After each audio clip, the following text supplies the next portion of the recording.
आज का engagement makeup look इतना इजी होने वाला है कि आप इसको घर पर भी ट्राई कर सकते हैं। मैं आप लोगों को स्टेप बाय स्टेप सब कुछ बहुत ही इजीली बताऊंगी। तो चलिए ट्राई करते हैं। देन स्टार्टिंग करते हैं अपनी क्लीनिंग से। हमारा मेकअप का सबसे फर्स्ट स्टेप जो होता है वो सीटीएम होता है और बहुत इंपॉर्टेंट। अगर आपने सीटीएम अच्छे से कर लिया तो आपका मेकअप बेस बहुत ही फ्लॉलेस होगा। जो कि मैंने अपने फेस को क्लींजिंग वाइप से अच्छे से क्लीन कर लिया है। देन उसके बाद मैंने TNW का रोज टोनर लिया है अपने फेस को अच्छे से हाइड्रेट करने के लिए। देन उसके बाद मैंने मॉइस्चराइज़र लिया है रिकोट का। मैं आप लोगों के साथ यहाँ पे एक टिप शेयर करना चाहती हूँ। समर का टाइम चल रहा है तो इस टाइम पे अगर आप अपने हैंड में अगर आप फ़ैन रखेंगे, चाहे कितना भी एसी या कूलर चल रहा हो, अगर आप फ़ैन से अपने जो भी प्रोडक्ट है उसको एब्जॉर्ब करते रहेंगे तो बहुत अच्छा मतलब आपका बेस निकल के आएगा। देन उसके बाद मैंने रिकोट का ही प्राइमर भी अप्लाई किया है। अब उसके बाद मैं मार्स का कंसीलर पैलेट ले। ये एक कंसीलर पैलेट बहुत ही कमाल की, इसमें आप देख सकते हो कितने शेड हैं। इसमें आपको कलर कैरेक्टर के भी शेड मिल जाएंगे, कंटूर के, फाउंडेशन के, कंसीलर के कई शेड मिल जाते हैं। ये एक पैलेट बहुत कमाल की है। मेरे फेस पे थोड़ा सा छोटे छोटे से तिल मसे जैसे हैं तो उनको हाइड तो नहीं कर सकते हैं, उनका टेक्सचर, उनको कलर को हाइड कर सकते हैं, बट जो टेक्सचर है उसको हम अनविजिबल नहीं कर सकते हैं। वो विजिबल होंगे ही चाहे जितना मैं कोई भी प्रोडक्ट अप्लाई कर लूँ।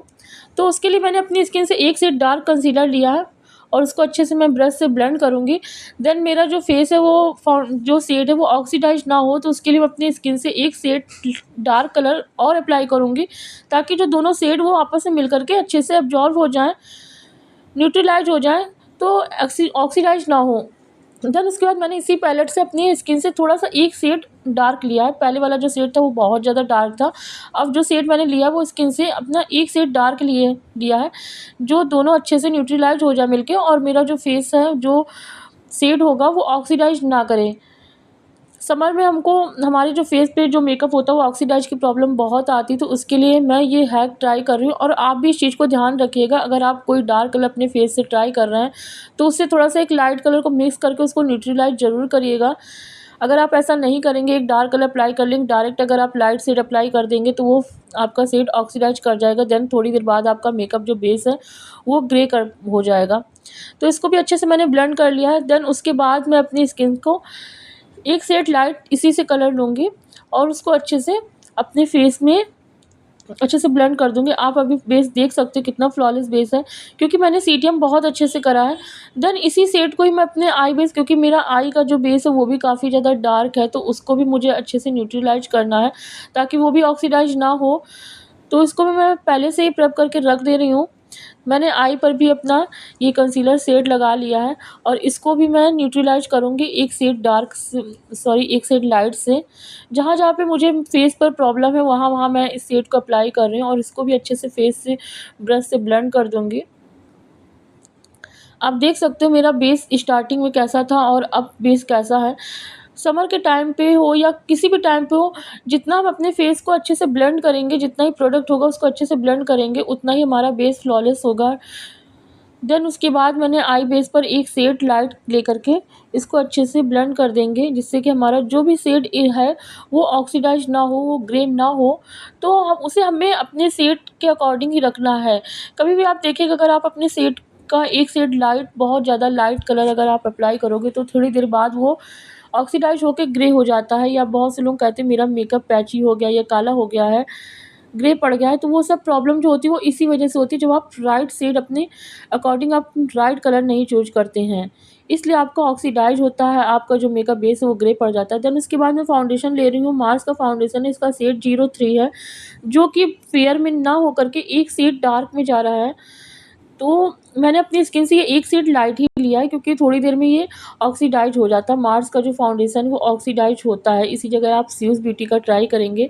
मैं वैसे अपनी स्किन पर स्यूज ब्यूटी का लेती हूँ, क्योंकि वो मेरी स्किन थोड़ी ड्राई है, बट मुझे जो मैं ये मेकअप दिखा रही हूँ वो ऑयली स्किन के लिए दिखा रही हूँ, इसलिए मुझे ये मार्स का दिखाना पड़ रहा है। क्योंकि मार्स का जो ये फाउंडेशन ये ऑयली स्किन वालों के लिए बहुत अच्छा है, बहुत अच्छा है और बजट फ्रेंडली। जो भी प्रोडक्ट मैं आज आप लोगों के साथ शेयर कर रही हूँ वो सारे ही बजट फ्रेंडली हैं। तो इसको मैं अपनी नेक एरिया पे भी अप्लाई करूँ, जबकि नेक पे मुझे अप्लाई करने की ज़रूरत नहीं, क्योंकि मेरा दोनों साइड शेड जो है मैच कर रहा है नेक का और फेस का। बट फिर भी मैं उसको जो भी थोड़ा सा एरिया रह जाता है उसको भी मैं अच्छे से एक जैसा मैं ब्लेंड कर दूँगी। और इसको ब्यूटी ब्लेंडर से ब्लेंड करना बिल्कुल मत भूलिएगा, क्योंकि मेन जो आखिरी का काम आता है वो ब्यूटी ब्लेंडर बहुत अच्छे से ब्लेंड कर देता है। देन उसके बाद मैं इसी पैलेट से ही अपने फेस पे कंटूर भी करूँगी।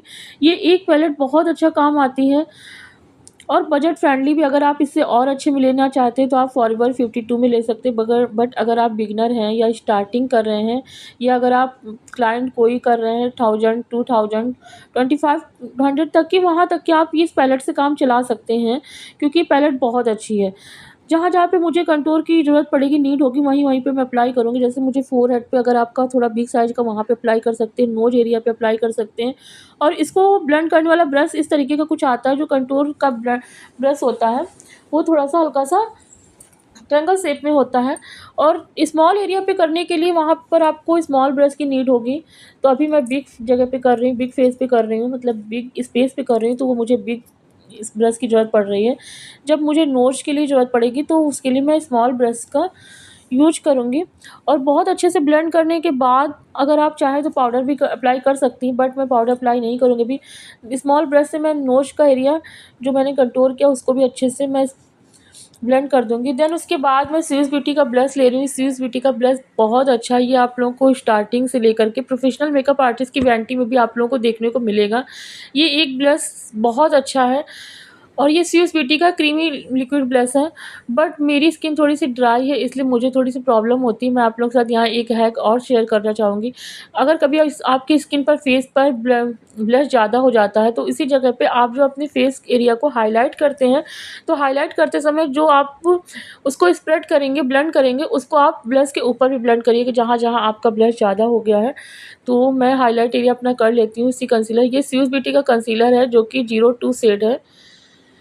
मेरी स्किन से 2 शेड लाइट है, बट ये अभी जब ब्लेंड हो जाएगा अच्छे से तो ये बहुत अच्छे से मिक्स मैच हो जाता है। तो इसमें डरने की बात नहीं कि बहुत ज़्यादा वाइट है। जब जैसे-जैसे ये ब्लेंड होता चला जाता है, बस आप प्रोडक्ट कोई भी लीजिए तो बहुत कम, और समर के टाइम पे तो प्रोडक्ट वैसे भी बहुत ही लेस क्वालिटी में लेना चाहिए। बहुत ज़्यादा क्वांटिटीज़ की नहीं रखनी चाहिए। तो देन अभी स्टार्टिंग में आप कभी भी मेकअप देखोगे तो बहुत ही लाइट लगेगा, बहुत ही हैवी लगेगा, बट जैसे-जैसे वो ब्लेंड होते चला जाता है, देन वो ऐसे-वैसे एब्ज़ॉर्ब हो जाता है हमारी फेस पे, तो बहुत अच्छा बेस आता है। और आप इस समय देख सकते हैं मेरा जो भी ब्लश एक्स्ट्रा था वो बहुत ही कम हो चुका है। अगर मुझे नीड होगी तो मैं पाउडर को अप्लाई करूँगी। अब मैं हाइलाइटर लगा रही हूँ। हाइलाइटर भी मेरा क्रीम बेस है, जो कि मेरी स्किन ड्राई है तो मुझे बहुत ज़्यादा प्रॉब्लम होगी, बट मुझे आज की जो बेस है वो मुझे ऑयली पर दिखाना है, इसलिए मैं ये सब प्रोडक्ट अप्लाई कर रही हूँ कि अगर आप लोगों की स्किन ऑयली है और एंगेजमेंट वैसे भी दिन की टाइम की, तो उसके लिए थोड़ा-सा हमें प्रोडक्ट बहुत ही ऐसे यूज़ करने होंगे तो जिससे कि हमारा जो मेकअप है वो स्वेट प्रूफ हो, मेल्ट ना हो।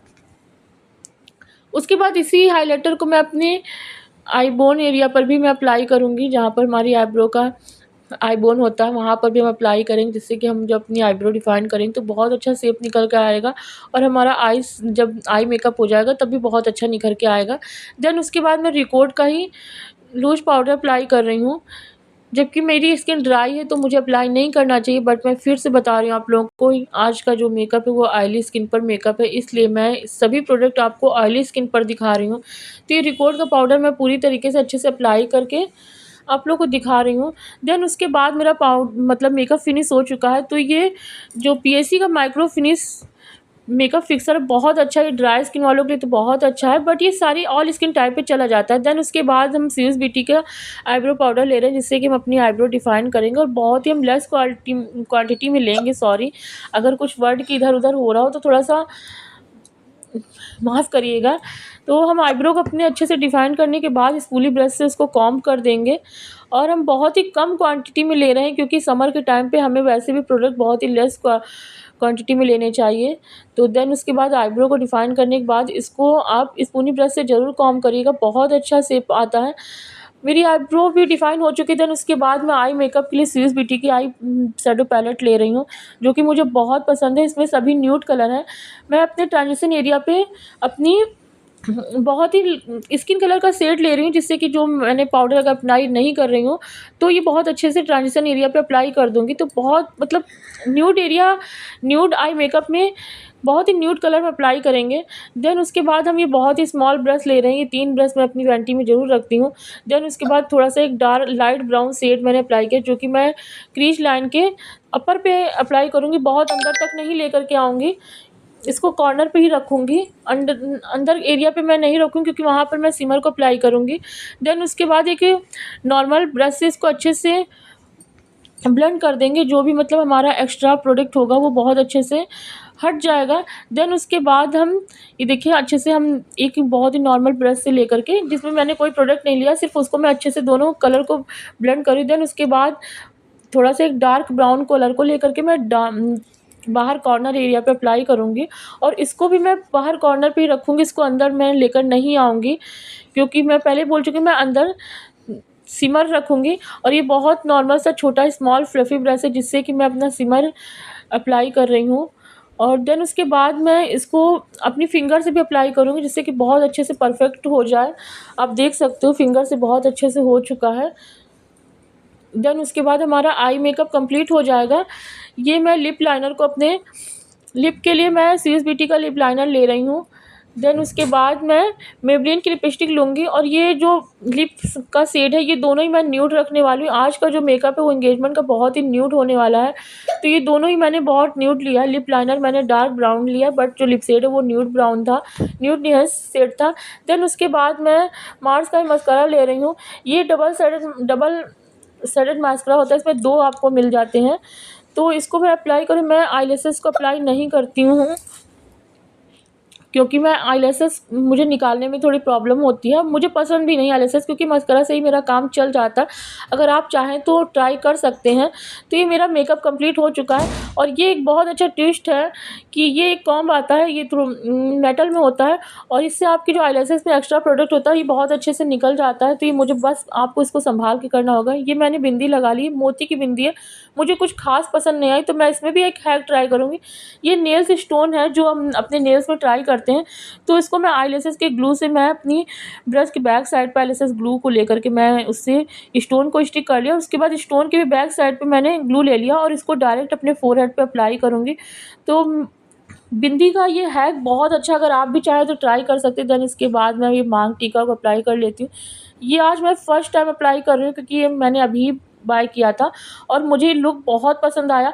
अगर आप लोगों को मेरी वीडियो पसंद आती है, लुक पसंद आता है, तो प्लीज़ एक like and comment and channel को सब्सक्राइब कर लीजिएगा। अगला लुक आपको कैसा चाहिए ये भी कमेंट करके ज़रूर बताइए।